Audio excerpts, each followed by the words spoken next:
MajorSlackAttack.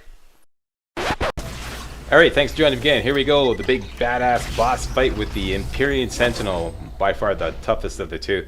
And you've got a little bit of time in between these two fights, between the Sentinel and the Empyrean Sentinel, to get your shit together. So like reload all your weapons and collect your thoughts and, you know, once again say a little prayer.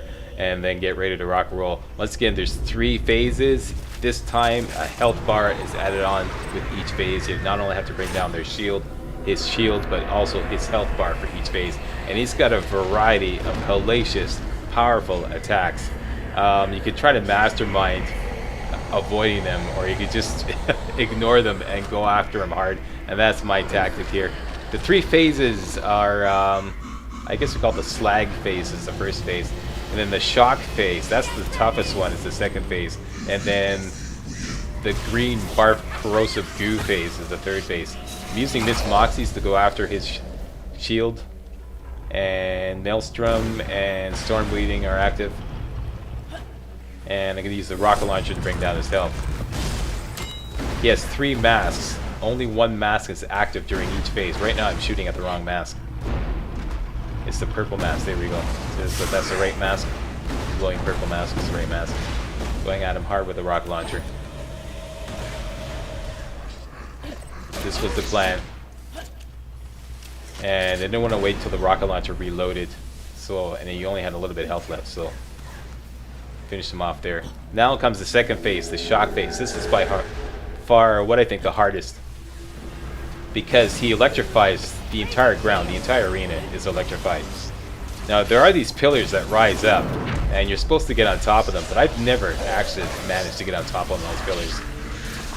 Everything's so hellacious and chaotic, and you know, he's got this singularity thing happening all the time, and you know, it's, see, there's the pillars. I've never actually managed to get on top of one of those things. That'd be great. So my technique is just go after him hard. Electrify ground be damned. I just keep jumping as much as possible to try to stay off the ground as much as possible. I believe his shield is a lot tougher in the second phase, because Miss Moxie's doesn't work nearly as well on it. Either that or I forgot to engage Storm Weaving by swapping it out. So I whipped out a Kiss of Death there because I was close to death, so I was kind of worried. It actually worked, actually getting health back. See, there's the health coming back. I'm also regaining health from Miss Moxie's Vibra Pulse, which is another good reason to use it. There we go, the shield is down, but I got put into fight for life, so out comes the shotgun. Boom, blow away one of his minions. And I originally wanted to use the rocket launcher again on his health bar, but I decided since the shotgun was already loaded, and I thought it would take too long to reload the rocket launcher, because I know it's empty right now. So I'm using the shotgun again. Second win with the shotgun.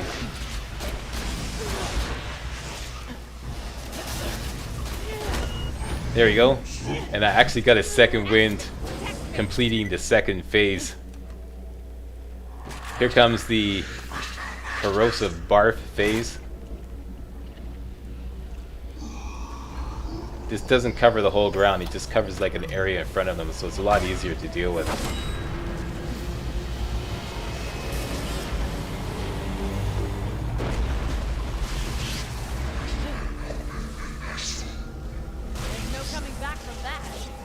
Okay, Miss Moxie's again. Switch to the shotgun to get a second wind.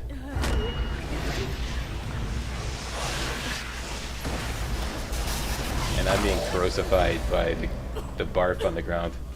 You can actually stay out of it. Out comes the rocket launcher again. At this point, I know I can finish him off with a rocket launcher, so I'm not trying to get a second win from one of his minions. I'm gambling here, and I know I can finish him off, so there he did. I finished him off. Now I just have to avoid dying after I actually killed him. And that is it. The Empyrean Sentinel down and out. Just a smidgen of health left, but hey.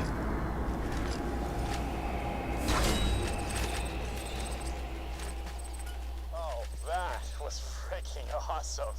So, who's game? Let's go!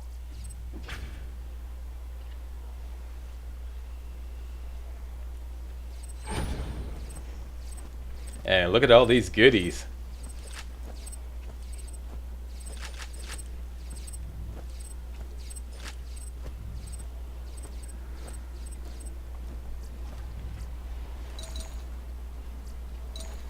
So typically what I do is try to collect all the cash in the moonstones. Just kind of clear the area so I can see everything. And then I start collecting all the purples, then I collect all the blues. And if I still have space, collect some of the greens. You can exit this area and come back to collect anything that you left behind. And I'll show you that in a minute.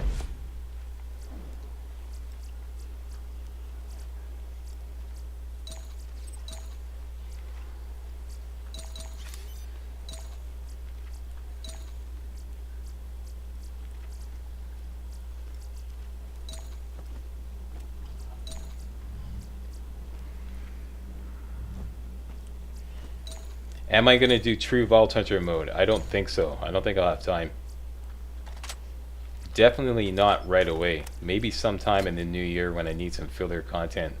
But right now, I want to move on to some new games. So, humble apologies, but no true Vault Hunter mode right now. Maybe, okay? Like I said, sometime in the new year.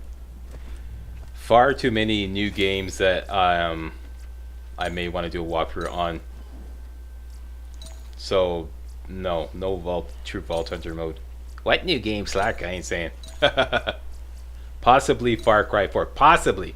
Operative word, possibly. Possibly Shadows of Mordor. Grand Theft Auto 5 is coming out in January. The Witcher 3 looks promising. Supposed to be bigger than Skyrim. That's 4 games right there. So, like, that's going to take me, you know, who knows? Next year, you know, real walkthroughs, you know. So no, there's no room for Borderlands True Vault Hunter mode unless I need some filler content while I'm preparing another walkthrough. So that's about the only way that will happen.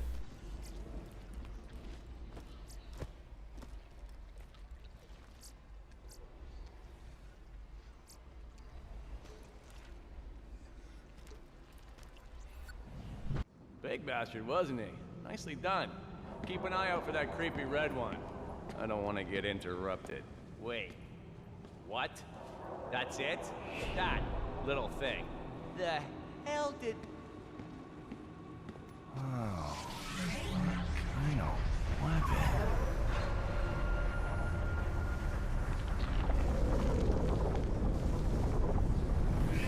Oh my God! I get it! I understand! I understand everything!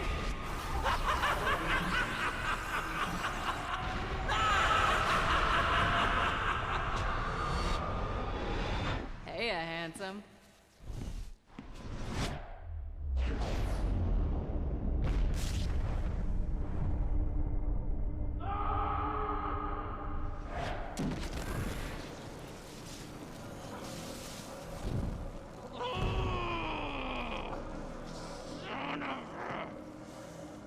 I'm gonna kill her.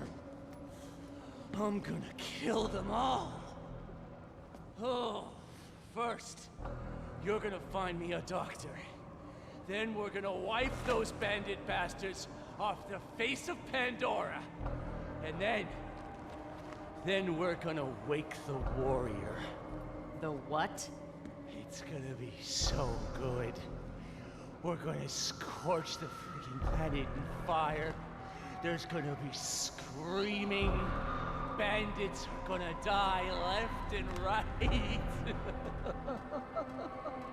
I can't wait.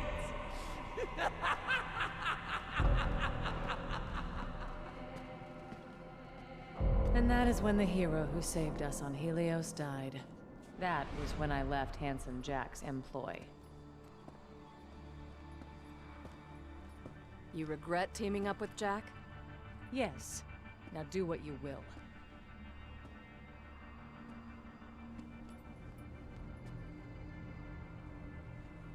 Kill her. What? No! If it weren't for people like her, our friends might still be alive. Ready? This ain't us, Lil. This ain't you! Fire! What the hell?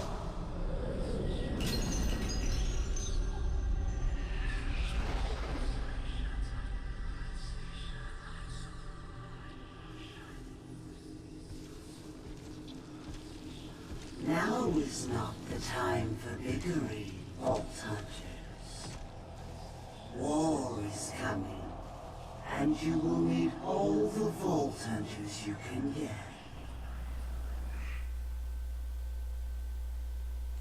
And that's it. That's all she wrote. And I'm not a gun nut, okay? Not by a long shot, but shouldn't those bullets be, like, not attached to the shells anymore? If they were shot, the shells should be separated from the bullets. Anyways, like I said, I'm not a gun nut, but I think that's a little bit of a mistake there. Anyway, so that's it. Usually I do a review when the credits roll. I didn't really have anything prepared, but just off the top of my head, great game, a lot of fun. I would say almost the best Borderlands yet. Probably a tie. One thing that really bugged me, pun intended, was all the bugs. This game is so buggy. There's this one crash. I'm not sure if it's a Steam problem or a Borderlands problem. I had to deal with this easily over 200 times throughout the course of this walkthrough. So that really tainted my experience. This, like you start the game and the game crashes immediately, and then you get this big list of, error messages. I don't know what the hell's going on with that, but that really bugged the piss out of me. It was really frustrating. Sometimes I have to restart the game half a dozen times just to get it to load. And when you're doing a real walkthrough, I don't know if you know or not, but you have to exit the game, reload a backed up save, and it takes a lot of reloading anyways. So when you have to deal with a bug like that, boy, that was really annoying. But other than that, I didn't really understand all the criticism about it being lacking in innovation. I thought it was very innovative, the whole low gravity thing, and then they threw in lasers and then slams, and the whole jump pad thing and Super Mario thing, and you just have to platform all around the game. I thought that was great. I thought it was really great. I thought it was a lot of fun. Almost I would say almost better than Borderlands 2. One thing I like about it is it's not as long. So Borderlands 2 is just this, it's just a little too long. This is a nice length. So yeah, I really enjoyed this, except for the bugs. But I really enjoyed this game. I thought it was great, and I'd almost say the best Borderlands yet. Had a lot of fun with it. Probably have a lot more fun with it if you didn't have to do a real walkthrough, because then I wouldn't have to exit the game so many times. Yeah, so then I wouldn't have to deal with that bug where it crashes when you start up. So that's about all I have to say. Like I said, I didn't really have anything prepared. Worth the $60? Yeah, definitely worth $60. It was a lot of fun. Lots of replay value here. So yeah, I would pay. I did pay full price for this, and I don't have any regrets. So that's it. See you next video when we see the conclusion.